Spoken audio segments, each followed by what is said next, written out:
Donc on a vu que après l'épreuve de Ur-Kasdim, d'accord, donc quand Abraham va être jeté dans la fournaise ardente et qu'il va ressortir vivant, alors Nimrod il va être un peu en porte-à-faux, d'accord. Pourquoi? Parce que d'un côté il est absolument, Nimrod lui veut se révolter contre le Créateur, et d'un autre côté il y a un bonhomme qu'on a jeté dans une fournaise ardente qui est ressorti vivant, et que lui il vient crier que Hachem Echad. Ah, il était embêté, alors c'était un petit peu comme dans la cité. Ouais, Nimrod, il a dit à Abraham, bon, écoute, tu me respectes, je te respecte. Il ne savait pas trop quoi faire à Nimrod, il était un petit peu en porte-à-faux. Et Abraham Avinu, lui, qu'est-ce qu'il va faire? Il va commencer à rapprocher les gens à la Torah, enfin à la Torah, à la croyance du Dieu unique de l'époque. La croyance de l'époque. Et il va réussir, Bémet, il va réussir, il va rapprocher 24 000 personnes. Lui et sa femme, ils vont rapporter 24 000 croyants, nouveaux croyants. Comment est-ce qu'Abraham Avinu ici est pris? Alors là-bas, dans la littérature juive, on raconte beaucoup quelles étaient les méthodes d'Abraham. Il poussait les gens à réfléchir, comment dire, à comprendre qu'il y a un seul créateur, que le monde, il n'a pas pu se faire tout seul. Donc apparemment, il faisait des séminaires, des grands séminaires de croyances, pour prouver qu'il y avait un seul créateur. En tout cas, il y a plein de façons apparemment qu'Abraham y rapportait. Mais il y a un verset qui nous dit qu'Abraham, c'était Avraham Aouvi. Hachem, il appelle Abraham mon bien-aimé. Hachem, il aime Abraham. Abraham, il a un statut d'être aimable. Aimable dans le sens, pas simplement sympa, mais qu'on aime. Et par cet amour-là qu'il avait d'Hachem, alors il aimait les créatures. Alors là-bas, les histoires mettent qu'il aimait les créatures, Abraham, il les rapprochait. Et c'était un homme qu'il a voulu, les Kadesh Shem Shamaim, il a voulu sanctifier le nom de Dieu. Et comme ça, il a rapproché. Pourquoi? Parce qu'il s'est dit, enfin, c'est pas qu'il s'est dit, mais le principe même d'un bon juif, c'est quoi? C'est d'être ce qu'on appelle Or la Goïm, une lumière pour les nations. Le juif, lorsqu'il marche dans la rue, où qu'il soit, il doit être un exemple. D'accord? Que Baruch Hu a choisi le Ham Israël pour être des exemples dans le monde. Et on doit être des exemples. On ne peut pas être des gens coléreux, des gens qui se comportent mal. Oui ou non? Et cette mission-là, on l'a pour nos frères, mais on l'a pour l'humanité entière. Donc Abraham, en réalité, c'était... Alors excuse-moi, je ne veux pas dire un terme qui est vulgaire, mais c'était un homme sympa, Abraham. C'est un homme sympa. Ouais. Comme Noach, d'ailleurs. Noach, vous savez que c'était un homme sympa. Pourquoi on l'appelait Noach? C'est quoi Noach? Agréable. C'est un homme agréable. On avait fait encore une fois sur ça, qu'on a expliqué que Noach, c'est un homme agréable. Je raconte une histoire qui m'est arrivée la semaine dernière, j'étais en France. Et il y a quelqu'un qui m'a demandé, quand on veut faire tchouva, par quoi on doit commencer? Oui, alors c'était pas pour lui, on lui a posé souvent cette question-là, on m'a demandé mon opinion à moi, par quoi un homme, quand il fait tchouva, il doit commencer? Alors, il y a plusieurs opinions là-bas, quand tu ouvres là-bas les rabbinim, qu'est-ce qu'ils expliquent? Rav Zilberstein, il ramène des choses, il y a plein de rabbinim qui disent par rapport à la cache-route, pourquoi? Parce que si ton esprit, ton cerveau, il est alimenté par du manger pas cachère, alors forcément, hein, dans ta tête, il y a du pas cachère qui circule. Commence à manger cachère et tu verras que ton cerveau va commencer de façon à travailler autrement. Il y en a qui disent, mais c'est un truc qu'on a vu, que ça marche. Donc la cache-route, c'est quelque chose de très important. Il y en a qui disent de pousser les gens à aller à la synagogue le vendredi soir, le samedi matin. D'accord? C'est une chose qui peut aider beaucoup à faire tchouva à des gens. Quelqu'un qui se rallie à une communauté, il va le vendredi soir, il chante les chadodi avec tout le monde, après il vient le samedi matin, il écoute la Torah, il se fait des amis, il va au kidouche, d'accord, il mange un peu la damchout avec la boucha, avec les gens. C'est des choses qui vont rapprocher les gens de la Torah. Ça amène une dynamique de s'accrocher à une communauté.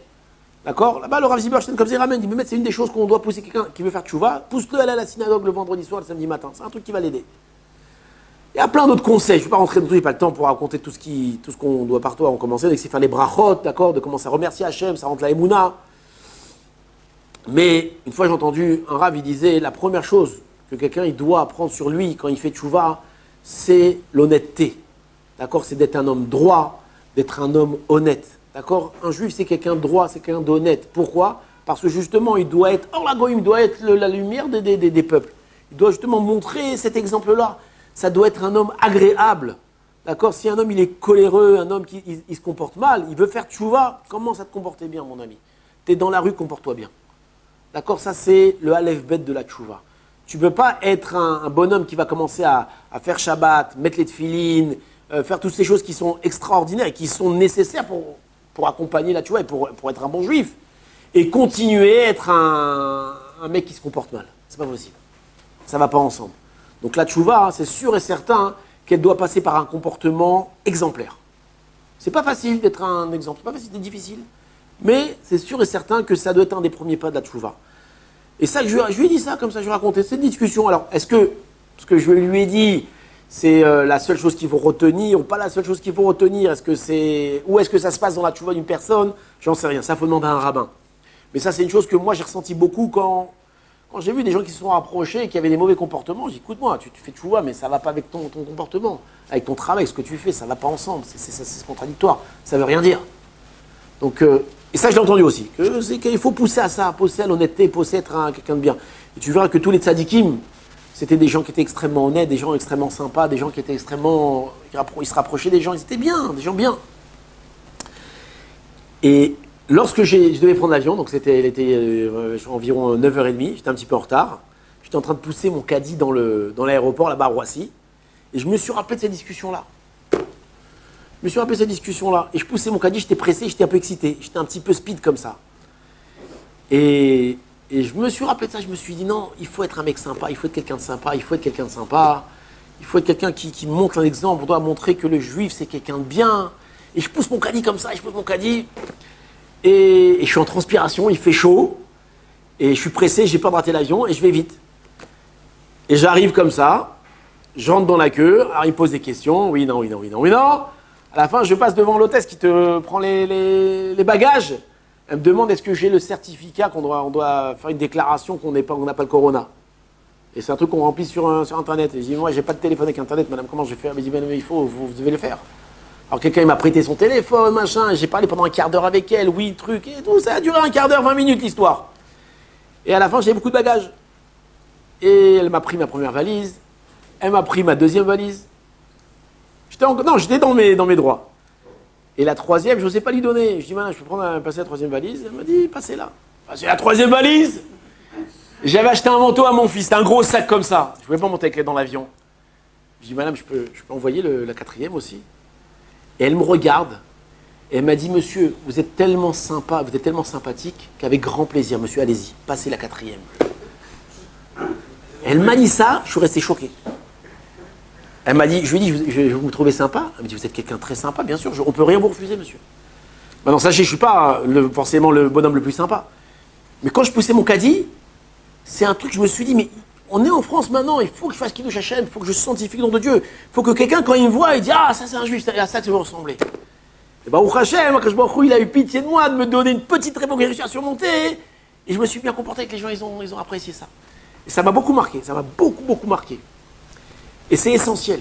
Partout où on va, on peut maintenant les Kadesh Shamim. Maintenant, les Kadesh Shamim, c'est pas forcément avec les non-juifs en France. C'est partout. D'accord? C'est avec notre famille. D'accord? C'est avec nos amis. C'est à la synagogue. C'est partout. D'accord? Et cette qualité-là, de qui on la reçoit d'Abraham, on la reçoit de Noah, qui étaient des gens aimables, aimants. D'accord? Qui aimaient faire le bien, qui aimaient montrer une belle image. Et ça, je pense que c'est une des grandes choses que je il regarde du peuple juif. Est-ce que vous êtes un exemple? Est-ce que vous êtes réellement porteur de mon message à l'humanité? Est-ce que vous êtes vraiment hors la goïm, une lumière pour les nations? Je pense que c'est une écoute que je voulais vous raconter, messieurs.